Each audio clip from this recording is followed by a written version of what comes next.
But our guest, yes, we don't have guests a lot here on the show, but every once in a while, I think topics deserve to bring another voice in. And today we'll talk, well, not just initiatives, but policy and really whatever's on your mind as well, and mine, I guess, and his, as Tim Eyman joins us here on the program. And first of all, Tim, it's great to have you back.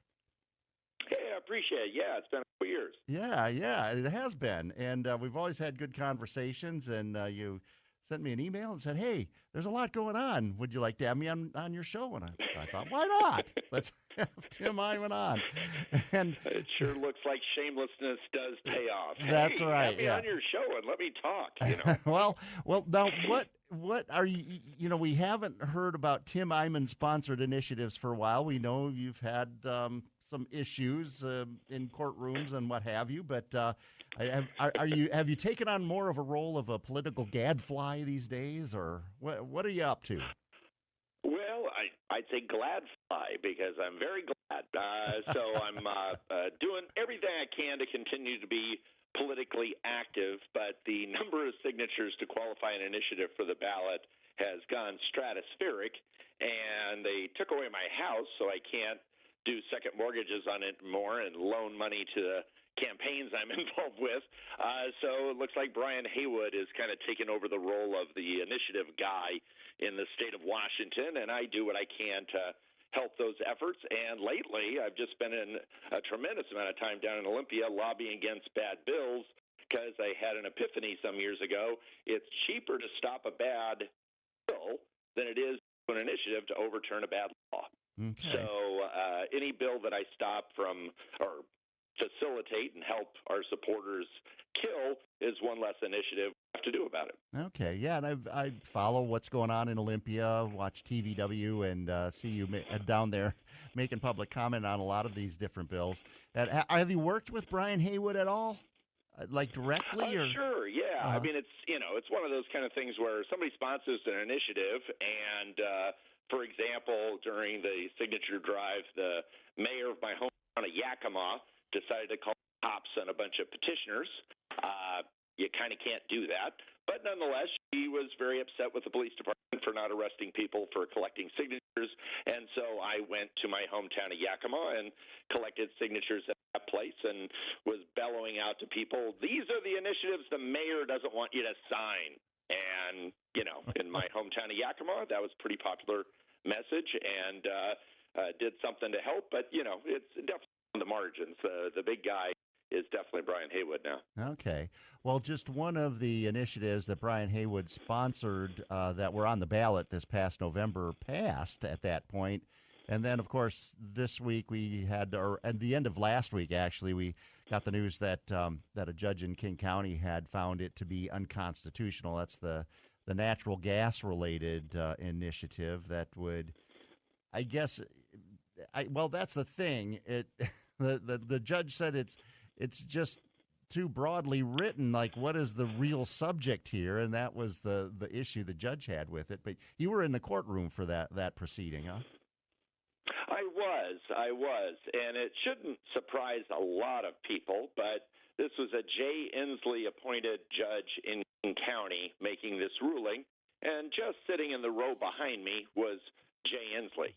So I think he was kind of there to remind the judge, hey, babe, I gave you your job.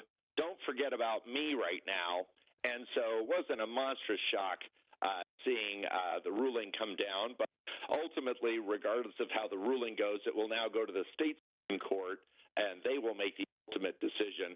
But, having a Jay Inslee judge siding with Jay Inslee, that was not a jaw-dropper. Now, she was a King County Superior Court judge, right? And how was she appointed by Jay Inslee? Was she filling a position that was vacated, or? I just read the bio. 2018, she was appointed to the court by Jay Inslee, and she came down with the ruling, and she said voters were confused by that initiative. It was very confusing. Now, strangely, that sounded like the same argument that the state Supreme Court said, that voters were confused by my last $30 tabs initiative, and I think most people do have trouble wrapping their minds around the idea of being confused about an initiative about a dollar amount. $30, it's not 29, it's not 31, it's that number in the middle. But nonetheless, they said they were confused by that, and we should allow natural gas to be used. Seems to me that that's not confusing at all. It's called the Natural Gas Initiative. Let's allow natural gas to continue to be offered in the state of Washington. Yet this judge made essentially the same argument. And, after the ruling, Jay Inslee held a press conference and said the voters were thrown a curveball, and the voters just didn't know what they were voting on. Well, I don't buy it. Whatever Jay Inslee said, I mean, that's really ultimately neither here nor there. But what the judge said, and what these other rulings have found is that because there's a rule, and I'm sure you're aware of it, that an initiative can only address one issue. And if you look at that natural gas issue, I mean, it said that it addressed what utilities could do. It addressed laws that could be passed. It addressed laws that had been passed. It seems like it was kind of it had a lot of tentacles to it that reached out and dealt with the different areas that might be affecting natural gas use. Well, I'm going to go ahead and break protocol and compliment the Attorney General. So the Attorney General's office, it's their job to defend initiatives. I don't think they did a good job with my $30 tabs initiative, but they did an exceptionally good job defending this one. I read all the legal briefs, and they said it's very straightforward what this initiative does. It simply allows natural gas on the supply side, on the demand side. Utilities have to offer it, and citizens should have the right to get it. Those are clearly related to one another, being able to have a supply and have a demand. This judge came up with some of the goofiest stuff I've ever heard, and she essentially said two opposite things. She said it does too much, but it also didn't do enough. Now, make up your mind which one of those it is. She said that it touches other laws, so therefore those laws need to be amended to say that there is this change in policy that says that clean burning natural gas is still offered in the state of Washington. Mm-hmm. But then she immediately double backs and says, well, it's not just that it had too much, is that it didn't have enough. It did both. Well, I'm sorry, it's like porridge. It's not too hot, it's not too cold, it's just right. She said it had too much and it didn't have enough. I honestly have struggled for years to convince people that it's not that I'm an idiot drafting initiatives. I consult with lawyers. I do, my due diligence, and I follow all the legal precedents that are there. Well, as good as I am, the Building Industry Association of Washington, one of the biggest, organizations in the state, they were the actual sponsors of the initiative. Brian Haywood's organization helped collect the signatures, but the sponsors were them. Uh-huh. Their legal counsel drafted it. It was incredibly tightly written to make sure it just said we want to allow natural gas. Over the years, the Democrats have created many laws that make it where they curtail the availability of natural gas. And so, therefore, they drafted an initiative that said, let's make sure that in all these various sections where they're deterring and stopping natural gas, that we allow it. The AG's office, again, did a masterful job of just saying two things. Utilities got to supply it, and households and businesses should have access to it. Those are what they call germane, of rational unity. It's all single subject, yet, unfortunately, this judge bought the Jay Inslee argument, which is the voters were thrown a curveball. They just didn't understand what they were voting on. But isn't, I would just say that, just from what you've said, that telling government or, vacating laws that have been passed by the state government and at the same time dictating to utilities that they have to continue to offer natural gas, that seems like two different issues that maybe should have been addressed separately, don't you think? I don't, because having governments preventing utilities from offering it, it's one thing for government to continue to offer it. It's another thing for a utility to choose not to offer it anyway. What they were trying to do is, and again, it insults the intelligence of any voter, whether they were pro or con on the initiative, to not know this initiative is about making sure that we continue to have access to natural gas if we want it. If you want to switch to electricity, you can under the initiative, but unfortunately under current law, under many laws, they are saying you can't have it anymore. Well, voters voted for it, and instead of just accepting this is what the voters wanted, they run to court and argue the voters just didn't know what they were doing. Strangely, that only seems to work with initiatives that limit government power. All the ones that expand power, that are progressive initiatives, they never seem to run into the same legal issues, and it has nothing to do with the professionalism or knowledge of the lawyers. It is the political bent of our court system in the state of Washington. Well, I don't know if I really recall initiatives. Well, I don't know initiatives that would expand government power. I mean, we're a blue state, and by and large, laws are passed by there. I guess I think anyone would admit that they're more or less progressive. Our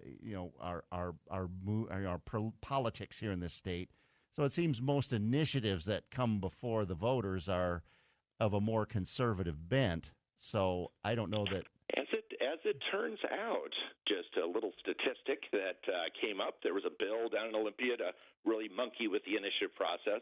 Over the last 20 years, there have been 44 initiatives voted on by the people. Mm-hmm. 21 were liberal, 23 were conservative. What were the liberal ones? I can't think of any liberal 50-50. ones. I can't think of any. That is 50-50. Liberal now, ones. there was one that said we're going to limit the Second Amendment really dramatically by, quote-unquote, banning assault weapons and doing various things. Did about 13 different things in that initiative. It was challenged on the single subject rule, and they said it all has basically to do with putting limitations on firearms. I could have easily made the argument, well, wait a minute, this does 13 things. And the other side said, it's all basically the same thing. Okay. So, but in this case, they said we want to have supply of natural gas, we want to have demand of natural gas, and they said those are two different things. They have nothing to do with one another. All right. Well, our guest is Bruce Eyman. Tim Eyman. I'm sorry, I was looking at my screen here. We got Bruce on the line. We got Doug and Rich that want to have a word with you. And we're encouraging people to talk. Tim Eyman's going to be on. So you got the whole hour, right? I'm totally open, and I want you to give strong preference to the people who disagree with me. Those are funner calls. Okay. All right. Well, we'll take all comers. So, Tim, appreciate you being with us. We'll take a very quick break and be back in just a moment. Tim Eyman, once again, our guest here on KGMI Connects, 360-676-5464. That we are, and our guest here today is Tim Eyman, the initiative sponsor and Gladfly. I like that term, Tim. Political Gladfly. Glad to show up and speak your piece. But we've got callers on the line, and let's go to Bruce in Bellingham. Hi, Bruce. You're on with Tim. Hi, Tim. Yeah, I'm gonna keep it short because I'm in agreement with you. So what I'm in agreement about is the bias judges, be it the Supreme Court or the other judges, have a bias, and I don't think this has got any way of overturning in the Supreme Court with the judges that we've got there. And I'll hang up except to say I'm looking forward to Let's Go Washington some more. So if we have to, let's get stuff going. Thank you. Thanks, Bruce. Well, it's nice to hear that, and he's right to put his faith in the Let's Go Washington Brian Wood situation because he's a successful guy, he's a wealthy guy, so it's him doing initiatives is a matter of choice. When I did it, it was, you scramble, to raise money from people and trying to get people to donate and collect signatures and stuff like that. With Brian, he's in a position, if he chooses to do an initiative, and you're pretty darn sure it's going to qualify. Just to give it one more filter, with Brian Haywood, take well over $1 million of his own money without hiring lawyers to look over the shoulder of the Building Industry Association of Washington and say, before I back this initiative and put forth all the effort to qualify it, I want to make sure that this thing is extra legal.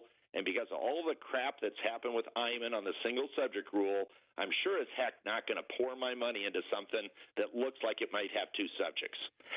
I would like to say he put his money where his mouth is and wouldn't make an independent judgment. He would have hired his own lawyers. So it's not like when I did initiatives, it was a napkin and a crayon sitting in a bar drafting it. I certainly didn't do that. I was extremely careful. But when the deck is stacked and all the judges are named by the Democrats and they don't advance in their careers unless they make these kinds of rulings, it's radically more difficult for a conservative initiative to make it through the court system than a liberal one is. Well, judges obviously are like anyone else, and they do have opinions, and they have biases that are built in. They're supposed to ignore those, but when you look at other states too that have conservative Supreme Courts or conservative courts, things go the other way. So and maybe it's just your luck of the draw from being from Washington. I don't know. I don't disagree with you. We used to have two what would be considered conservative justices on the state Supreme Court. And one of them has worked for you, yeah. He does, Richard Sanders. Yeah. They consistently cited and saying, what are you talking about? These Eyman initiatives are fine. It's all single subject. It's all around the basic concept of lowering car tabs or whatever.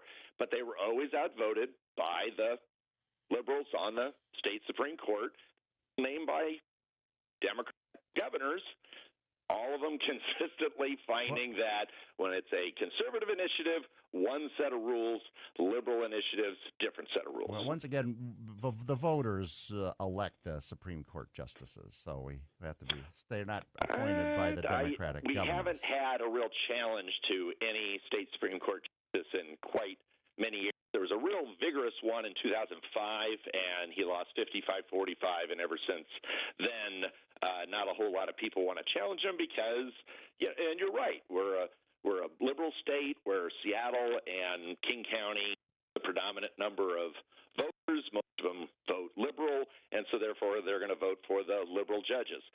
And those judges are going to side with their base. That's what they're going to do. You'd like to think that justice in blind, they set it all aside. There's this fixed point in space, which is the Constitution, but everything is so gray that you can make an argument that it violates the single subject rule. You can make an argument that it didn't violate the single subject rule. Depending on the bias of the judge and the predilection of the judge, they will side with the liberal side. Well, this issue that you've mentioned a number of times is the lawyers that are employed by the initiative sponsors, whether it was you or whether it's Brian Haywood or who have you, by the BIA. I mean, are they? I wonder if they're talking to the right lawyers. Maybe they should seek out the most liberal lawyers that they possibly can find in the state and say, "Look at this. What would you expect a liberal judge to rule on this, or a liberal judicial panel to find on this?" Maybe they're talking to the wrong lawyers. I wonder. The liberal lawyers would all say, "Don't try." Well, they don't want a conservative initiative going forward in the first place. It has nothing to do with that. Not if you pay them. Lawyers, they all have all sorts of opinions. The only opinions are those that hang a black robe in their closet each night. The only ones that matter are those that are on the state Supreme Court. And you can't consult with them in advance saying, okay, I got to put enough in the initiative to accomplish the policy goal, which is allow natural gas, but I don't want to go too far and violate the single subject rule. How do I do that given your predilections? No. You can't ask them that. So you have to give it the best shot you can, and you have to think to yourself, our side of the political equation know that the entire thing is stacked against them.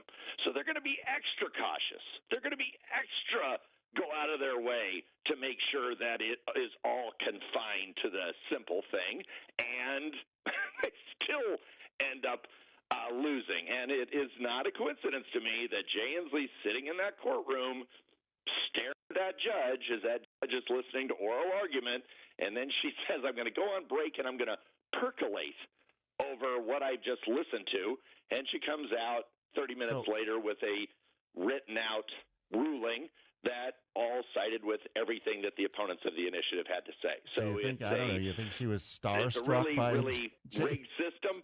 But may I quickly add, the Parents' Bill of Rights initiative was upheld by King County Superior Court in January. So once in a while, you get lucky. My $30 tabs initiative in 2019, a King County judge upheld it, but 9 justices on the Supreme Court went the other way and said, no, that's not a single subject thing. So it's judicial roulette. Depends on who you get. And some get through, but if you don't try, you have no chance of winning. Yeah. All right. Well, Jay Inslee is a private citizen now, so you think she was just starstruck by his presence? I don't know. But well, there's something about your boss and you getting $160,000, $180,000 a year tends to endear quite a bit of loyalty. But, you're right. She's now, elected in King County. And what are the kind of voters in King County that would reelect her? Not one that would uphold the initiative. They would be more likely to reelect her and advance her into the circuit court if she struck it down. All right. Tim Eyman's our guest, and we will take a very quick break. We got Doug and Rich and Eric on the line, and be back with them and with Tim in just a moment. And our phone number, 360-676-5464. We are, and our guest here today on the phone is Tim Eyman, the initiative sponsor and political gladfly. Let's go to Doug in Bellingham. Hi, Doug. You're on with Tim Eyman. Hey, Joe and Tim, thank you for having the discussion. Wonderful discussion.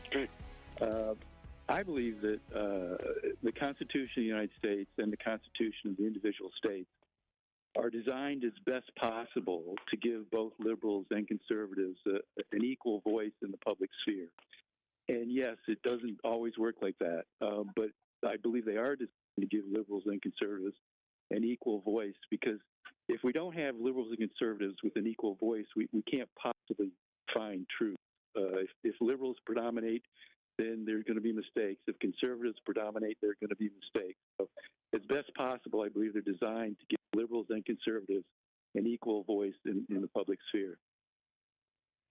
Do you feel that we have that here in Washington? I think it's really, really well said. And let me quickly add, in Idaho, where they have the initiative process, the Republican-run legislature is constantly trying to shut down the initiative process in that state because the initiatives that are being pushed are liberal initiatives. Add in a Democrat state that Democrats down in Olympia that have power are constantly trying to introduce bills that make the initiative process more difficult. So it's not necessarily the ideology of the elected officials. It's just the fact that either side likes to ever have their power challenged. And in our state, Republicans have no power electorally. They don't. The only thing that we've got left is the initiative process. And I think what gets eminently frustrating for us is give us at least that. Give us that one thing. You guys pass 500 laws every legislative session. They're all liberal. Can't we have like one or two initiatives that are conservative pass and you guys respect them? I mean, come on. Well, the legislature did okay, 3 of 6, or wasn't it 3 of 6 initiatives last year?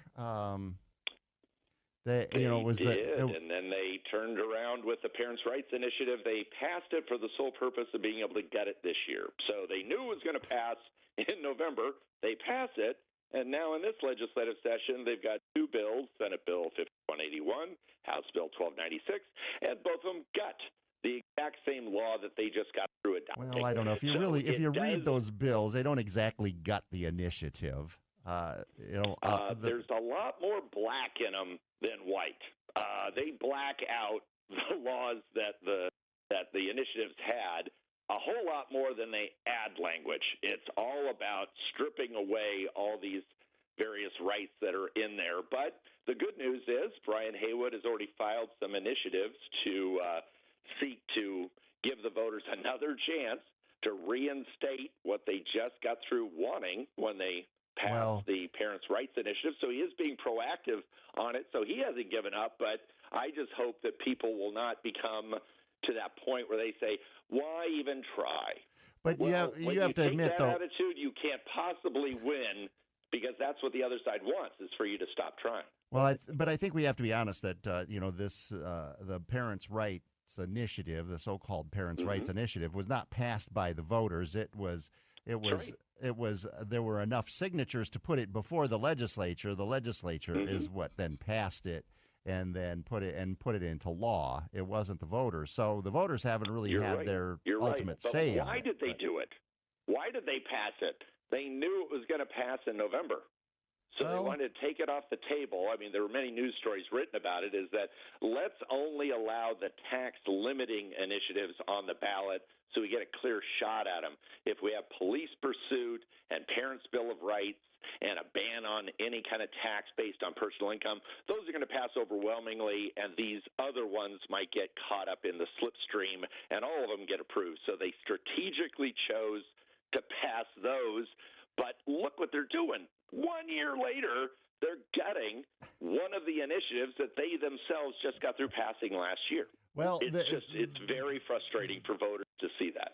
Well, the bills haven't passed completely through the legislature at this point, so we'll see. But I think you're making the assumption that they made those decisions on those initiatives because they were afraid of the voters rather than, well, maybe this isn't a terrible idea. But all right. I'm just reading news stories. Maybe you reporters sometimes get it wrong, but usually they do a pretty good job of highlighting the fact that our sources say the reason the Democrats ended up doing this is to clear the decks so they had a clear shot at the tax limiting measures, the carbon tax, the capital gains tax, and the payroll tax. Those were the three that they allowed on the ballot. But the other ones, police pursuit, the Parents' Bill of Rights, and the ban on any tax on personal income, will pass those. Why'd they do that? To clear the decks. I mean, it was a very tactical, strategic thing. I'm saying it's bad. I'm not saying it wasn't smart. It was a very smart strategy on their part, and a lot of people patted themselves on the back because of how clever they were.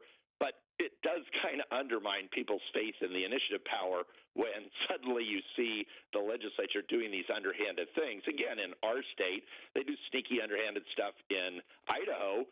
The Republicans do it on the initiative process over there. I'm just saying that it really undermines something that I believe in, which is I don't care if it's a liberal initiative or a conservative initiative. Give it a fair shot. If the voters vote for it, you ought to respect that vote. You shouldn't go out of your way to go, well, I don't like the outcome of the vote. I'm going to say the voters were stupid, and I'm going to run to court and see if I can find a judge that's going to overturn what the voters voted for. All right. Tim Eyman, our guest. Let's go to Rich in Ferndale. Hi, Rich. Hi, Joe. Hi, Tim. The one question that I have is, what were the other subjects that they violated the single subject law? So the only subject I can think of is the government banning or hurting the access to natural gas. I'm not sure. Did the judge say what the other subjects are? She said it tangentially touched the Clean Air Act, which there's no reason why you can't have natural gas and clean air, but she said that was something. She wasn't that specific. Now, quickly, I'll cut her some slack. This was her oral ruling. She'll issue a written ruling later, but her rationale was that there was too much stuff in it, but she also turned around and said, but you also didn't include enough stuff because it affects other laws as well. So if I were the BIAW, the Building Industry Association of Washington, I would have a very difficult time going, based on this ruling, if we had to do over again, how would we draft it to make it right? And this judge didn't give any kind of roadmap on how to do that.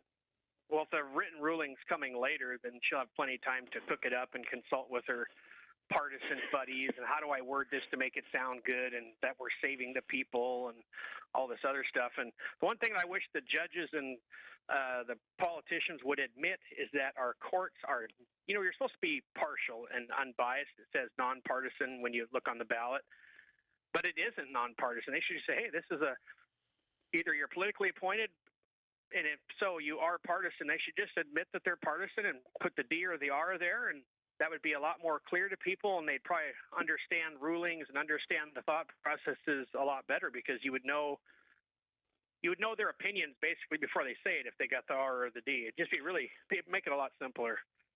It would make it a lot simpler. But, you can safely say that if it's an incumbent, they're a Democrat. And if a challenger, they would be a Republican and would lean toward the conservative side. That's pretty much the way it's set up here in the state of Washington. And to localize it, Bellingham had some referendum on something that either the county council did or the city council did, and the judge ended up making some kind of ruling that said you can't do this at all and kept it off the ballot. And there was no time for the citizens to appeal it because the deadlines had already passed. And so that kind of stuff doesn't just happen at the state level. At the local level, you have all these citizens collecting thousands of signatures to force a public vote, and they said it would cause irreparable harm for there to be a vote. But the vote doesn't cause any harm. The outcome of the vote might, but you can't in advance say people voting is somehow a threat. Well, there are the law is very specific about referendum like that, and that was what the court ruled, was that it was affecting, as I'm just working from memory here, but that the initiative would have affected county law or a county ordinance in violation of state law. Somehow there was a conflict with that initiative and state law. I remember it specifically now. Okay, so the citizens did an initiative and said, we want to repeal this local ordinance that was passed. And the court ruled, no, you shouldn't do an initiative. You should have done a referendum. Something like that. The problem with that yeah. argument is any initiative can do what a referendum can do. A referendum can't do what an initiative does. I'm getting into the weeds here. Yeah, bottom line is they were trying to repeal something that a liberal county council or city council had passed. No, it was an initiative that was an initiative. The judicial system stepped in and said, we know how the voters are going to vote, so let's prevent the vote from happening. Well, no. It was an initiative to repeal an initiative. The law was created by an initiative that was passed by a handful of votes. Then that's part of what stirred the ire of those who are opposed to it, is that there were 22 votes that in favor of it that put it over the top. But it was a law that was created by an initiative. Joe, let me be snarky for a second. Okay. Is 22 votes make it more or less legal than if it was 20,000 votes? No. Well, it should be 50 plus 1. Right. And that's what it was. Yeah. It passed. No. The voters have a right to come back and say, now that we've seen it take effect, this thing sucks. Well, we want to give the voters a second bite at it and let the voters make a different decision. But it has to be done in the right way. And what the judge found was that an initiative can repeal any law that's on the books, even one created by initiative. Well, the law is the law, and that's I mean, it comes to a point where that's what a judge's job is to do. And thanks, Rich. I would have had him on hold, but that's what a judge's job is to do: is to decipher the law. That's not the law. The law says an initiative can repeal anything that's on the books, regardless of how it got there. I'll whether give it was to you that it was a legislatively approved or technicality, initially but approved. The voters have a right to change their minds. Well, voters can change their minds, certainly, but that doesn't. This is how it's spelled out, as far as how initiatives can be repealed, at least in this instance, according to this legal ruling. Well, take it up with the judge, I guess. I don't disagree with you, Joe. You're reading what the judge said. I'm telling you what the rules actually are. All right. Well, so you know better than the judge. All right, I'll let you have that. I do. Well, I actually do. Eric, no, it is basic. I mean, this is basic stuff. There's a law on the books. The citizens have a right to challenge it with a citizen initiative. That's what they did. They got enough signatures. They had the right to vote on it, but they were prevented from voting on it in the first place. That is bad. I would argue the same thing if it had been a liberal thing and they were trying to implement a liberal policy. If they get enough signatures, they deserve the right to vote on it. All right. Well, real quick, before we take a break, let's bring Eric in. He's been hanging on. Hi, Eric. Hi, Joe. Tim, I just want to thank you for the personal sacrifices that you've made on our behalf. I admire and support you because you keep the spirit of democracy alive in Washington State. God bless you and keep fighting. All right. For those people who don't know, it's just kind of interesting. They took my house, drained all my bank accounts. I'm not allowed to earn money. I'm not allowed to receive money. I'm in the midst of a legal challenge appealing this ruling, and they say I'm no longer a person. I'm a continuing political committee, and therefore I must function like a political committee. There's no precedent for it. They made it up, but that's the fight that I'm in. So when people don't know what the heck that guy was talking about personal sacrifice, I gave up everything, but I love being a political activist, and I know that it was what I was born to do, and regardless of me having nothing left, I still got my mouth, and so I'm still talking. All right. We'll take a very quick break. Be back. We'll have a few more minutes with Tim Eyman, and we'll take your calls, too, 360-676-5464. And we have a few minutes left with Tim Eyman. Everybody knows who Tim Eyman is. Don't need any introduction, I don't think, do you, Tim?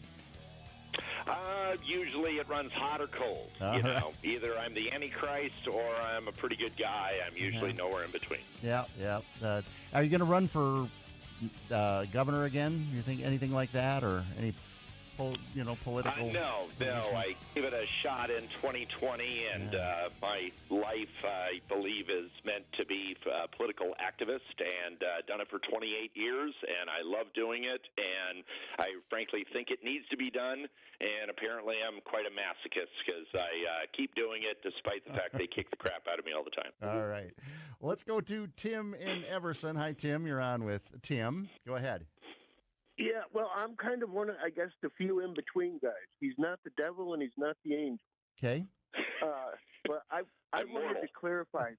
I wanted to clarify one thing, and I sent you an email and a text message. And you can fact-check me on this. As of January of 2025, 5 of the 9 Supreme Court justices were appointed by a Democrat governor. And it's a dirty little secret that they do. And when they think they're going to go up for election, right before they go to election, they say, I'm going to retire before the election. And at that point, the governor can appoint a new justice. Okay. Well, since we haven't had a Republican governor for 40 years, all of them were appointed by a Democrat governor. I mean, they couldn't have been named by a Republican governor. So I just wanted to clarify that, Joe, because you said, well, no, they're elected. Well, then they are elected. I guess you could make the argument that then an incumbent judge has an advantage over a challenger. But that's how politics works. I mean, who doesn't? I mean, and it goes to the U.S. Supreme Court. I mean, Mitch McConnell and the Republicans stacked the U.S. Supreme Court with conservative justices. I mean, how can you deny that? It's the game that's played. Right or wrong. And Joe, as long as you acknowledge it's a game, I'm with you. Well, politics is a game, and you probably know it better than any of us, Tim. That it is. I've been beach slapped down so many times by the courts. Like somehow, some way, I just can't seem to draft them right. Could it be that maybe I'm drafting them just perfectly, and yet we keep getting stuck with judges that are named by Jay Inslee that say, you know what, we're going to find a way to strike it down. I mean, that's the one redeeming feature of the Natural Gas Initiative. I didn't sponsor it. They're proving that it wasn't just Tim Eyman at a bar with a napkin and a crayon drafting an initiative, and of course he's sloppy and all this kind of stuff. It's like these are some of the most brilliant lawyers knowing the system is stacked against them, and yet this judge says, no, they didn't get it right. I mean, come on. At a certain point, you got to acknowledge, as you said, it's a game. And the only thing I would encourage people to understand is, why are they fighting so hard against it? Because it's the only opportunity we have to make a difference. That's why I'm so committed to the initiative process in the state of Washington, because it is literally the only thing that we've got. Even though we get screwed over a lot, it's worth trying, because every once in a while you get a victory. And with our initiatives, I'll quickly add, we've gotten 17 on the ballot. 11 have passed, 6 of them didn't, but they've cumulatively saved the taxpayers of Washington $70.5 billion over the last 26 years.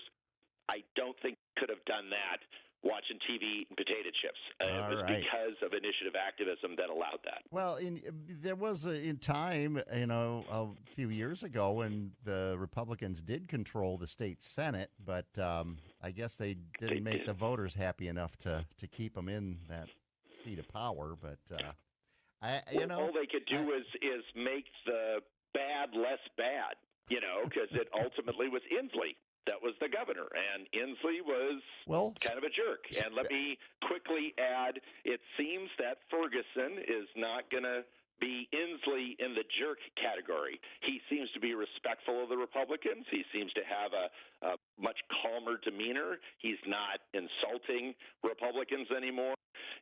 A.G. Ferguson, not my favorite guy. I know. I was going to say, this is kind of governor, a turn of. But it's different. He's wearing a different hat now. Yeah. As governor, he seems to be trying to pick a different lane. Now, whether or not that results in different policies is another thing. But when it comes to stylistically, at least he's not a jerk. And there is something to be said for. Now, Inslee set the bar really low. He was such a jerk, but to see Ferguson conduct himself, he does seem to be trying to be more respectful of the people that didn't vote for him, and that, I think, is progress. Wow, interesting to hear that coming from Tim Eyman, because I know you two have been adversaries in the courtroom for a good number of years, and you haven't had nice things to say about him as Attorney General, that's for sure. But I don't know. It's when somebody takes your house, drains your bank accounts, goes after your wife and kids, even after they destroy you, you tend to take it a little personally. But when it comes to him as governor, he does seem to have a different role, and he seems to have a different attitude. And like I said, maybe he'll be just as liberal as Inslee is when it comes to signing bills and stuff like that. But I will make a bet that he will actually veto a bill after this legislative session where Inslee never vetoed a single bill in 12 years. Well, it could well happen. I mean, I doubt we'll see any Tim Eyman, Bob Ferguson hugging photos, but that would probably sink him with his electorate. But highly unlikely. And apparently, me saying nice things about him may very well be destroying his political career by me saying anything even remotely nice about it. Because his base will say he sold out or something. But no, I mean, you have to acknowledge the reality is that quick story. He's on Cairo TV. Woman interviewing him says, "Hey, now that you're the governor of a blue state," he said, "stop right there. Hey, sure, I won, but 44% of the people voted for Reichert, and I represent them too." All right. Now, Jay Inslee would never have said something like that. He would lord himself over and say, "I dominated." Well, it's great to have you. Thanks for joining us, and we'll have you back again. All right.